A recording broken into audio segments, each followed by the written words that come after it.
Thank you, Herman. That was very nice of you. And to kick off this event, I'd like to welcome to the stage Tim Zanni, the Global Technology Chairman at KPMG. He's here from Silicon Valley. And Tim plays a key global client relationship role for the firm's largest global technology clients. So he has more than 35 years experience, though he doesn't look like that. So Tim, why don't you come on stage? We're going to be talking about the new Global Technology Innovation Survey that KPMG has published based upon a survey of more than 800 technology executives. So Tim, come on up. Use the microphone. All right, where do you want me? Let's just take a seat here. There we go. Can you get him a mic? He needs a mic. Yeah, he got a mic. Okay. This good? You have one. Okay, good. So, Tim, how does it feel to be here in Hong Kong?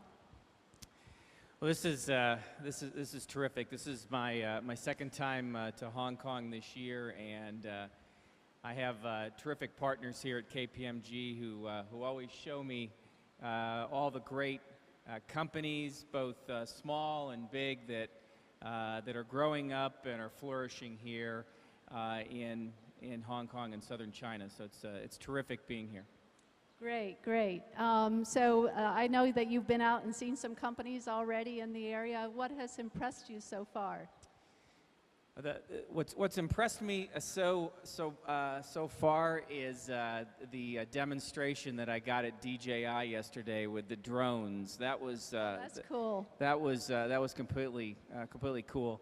But just generally, you know, I baseline everything off of what's going on in Silicon Valley, which is where I'm based. And what I'm able to see here is the energy, the excitement, and the passion for entrepreneurship and for discovery that I see in Silicon Valley. So it's really cool coming here and seeing all the great things. And I hear that this is a really busy week here in Hong Kong with lots of conferences and so forth, that you could spend the whole week being in conferences. So but that's the way Hong Kong always is, it seems. That's right. Just about any startup hub. And Silicon Valley's the same way, right?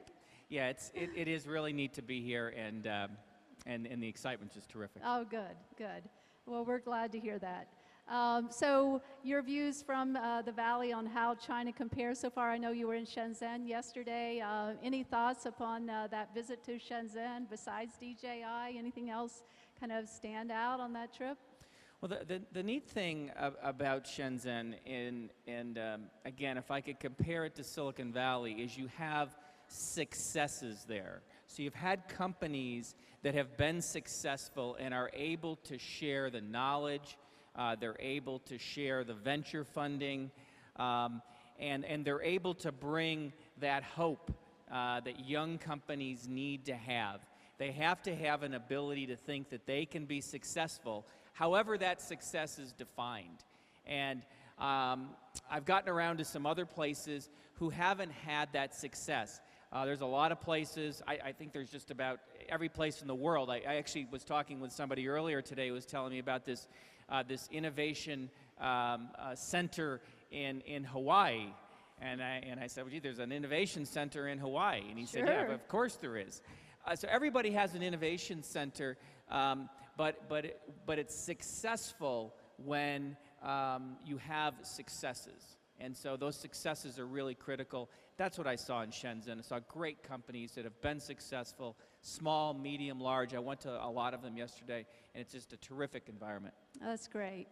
So let's talk a little bit about the findings of the actual survey. So one of the interesting things about this survey is the year-to-year comparisons. And one of the things that's always measured is how does China and how does Silicon Valley stack up as global innovation hubs. And so we've seen the needle move over the past 5 years. I think we've been doing this report for 5 years now.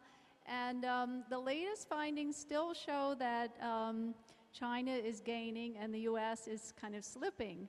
So what is your view on that long term? Do you think that this is going to be a sustained trend, that China's going to continue to go up and the U.S. is going to continue to, Silicon Valley is going to continue to slide a little bit?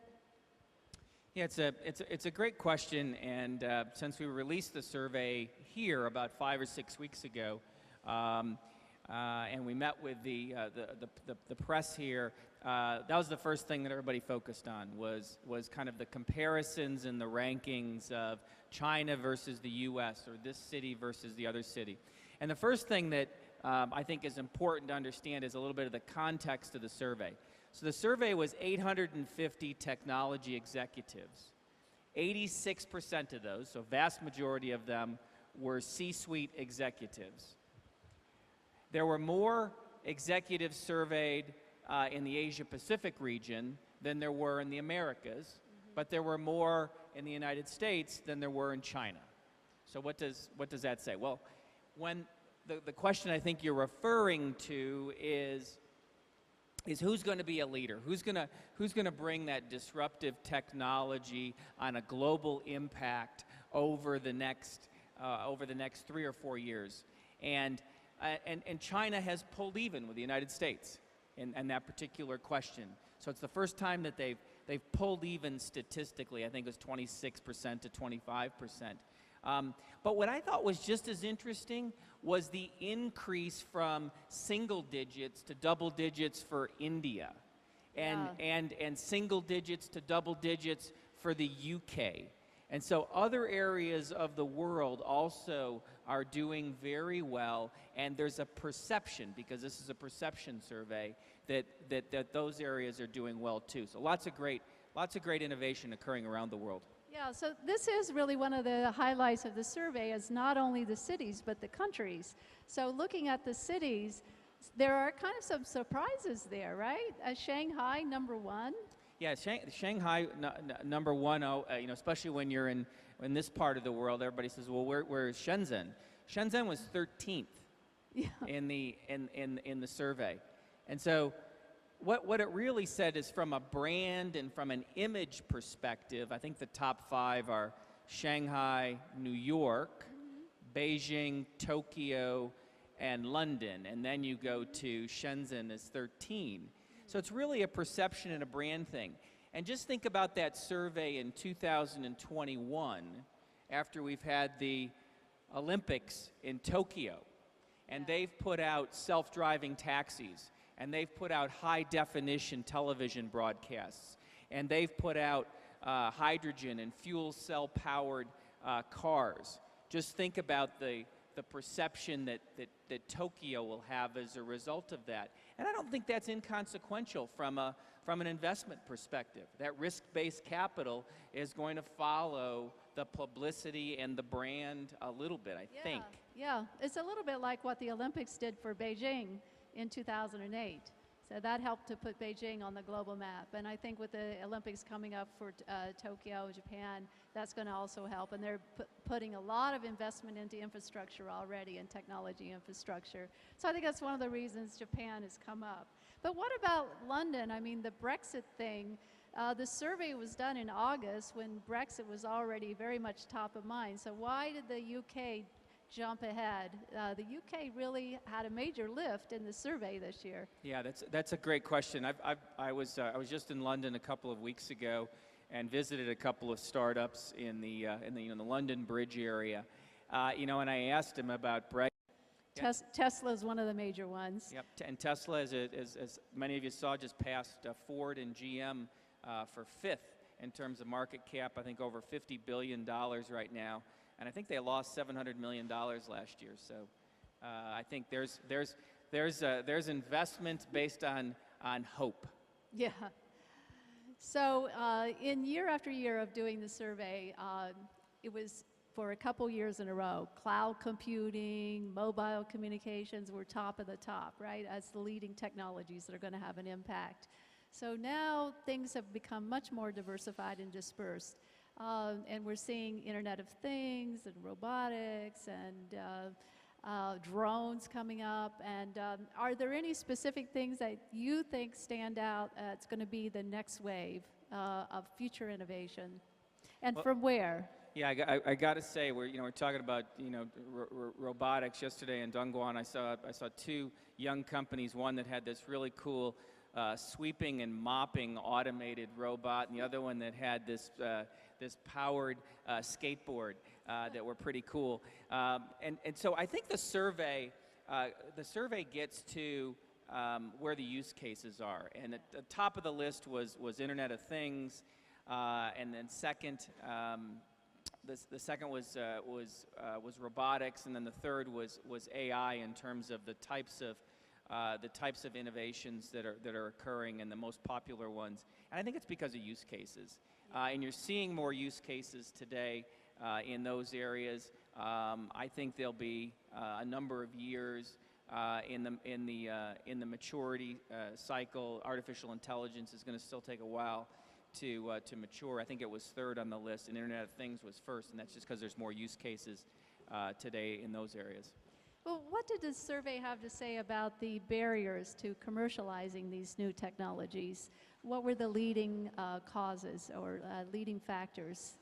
What was really neat about the survey in terms of barriers is that the technology companies saw that platform consolidation was the #1 barrier to bringing successful technology to marketplace. And I think that's because some of these companies are really getting gobbled up early now because of the size and the scale of those platform companies. And platform consolidation came from absolutely nowhere to #1 on that So that survey means questions. if you're a corporate manager and you've got all these different pieces that have to come together of new technology you have to plug into the corporation, that's a huge hassle today. Is that what that's getting at? I think what it's getting at is you've got these big platform companies like the ones I mentioned, who are if your objective is an exit and you've got a great company, they're providing that marketplace and that liquidity to be able to do that today. And so I think that's one of the things. And the other thing is these platform companies, because of their size, because of their scale, because of the talent they have, are making it more difficult to be able to compete in the environment today. And so I think that's part of it. Again, I think as you and I were talking, I'd like to dig into a couple of those questions next year a little bit to really know why. But the impact of platform companies is just huge. Right. So finally, from your global chairman's role, do you have any advice for all these young tech entrepreneurs out there in the audience who, want to maybe be the next unicorn or something like that? Yeah. Well, first of all, I've never been an entrepreneur unless you talk about my five kids. That's a little bit of an entrepreneurial venture, having five children. But look, I admire what all of you do. It is just so neat that you put your passion on the line. And I see the successful companies coming from that passion, that you don't get into it because you want an exit. You don't get into it because you want to make money. You don't get into it for financial reasons. You get into it because you love what you do. You want to solve problems. You want to be a great thinker. The definition of technology, and there's lots of them, and I'm sure that all of you could come up with one. The one I like best is that it's a branch of knowledge that deals with the creation and use of technical means, and it's interrelated to life, society, and environment. So I think if you are an entrepreneur and you're thinking about life, society, and environment, and what your business and what your company can do, I think you'll be successful. Okay, let's leave it at that. And let's thank Tim for being here and offering his insights. Yeah. Thank you, Tim. Thank you.